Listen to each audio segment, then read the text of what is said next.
নিজের অধিকার ছিনিয়ে নিতে দেখো ওরা করছে কত লড়াই। তুমি কোটায় পাওয়া মসনদে বসে কেন করছো নিজের বড়াই? এমন করে আর চলবে কতদিন? এবার দিতে হবে তোমায় জবাব। ওরা মসনদ থেকে তোমায় নামাবে টেনে, তুমি থাকবে না তো আর নবাব।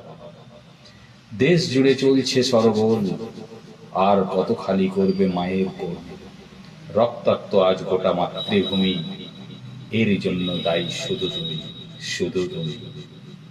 এই অন্যায়ের তোমার নেই তো কোনো ক্ষমা, সন্তান হারা মায়ের অশ্রু মোরা রেখেছি জমা। রাজপথ জুড়ে চলছে প্রতিবাদ, ওদের চলার নেই তো কোনো দাড়ি কমা। শুনে রেখো নবাব নন্দিনী, মোরা চাই না কোটা, মোরা চাই যে শুধু মেধার দাম। ছিনিয়ে নিতে নিজের অধিকার, মোরা রক্ত দিয়ে মুছে দেব মানচিত্র থেকে তোমার নাম।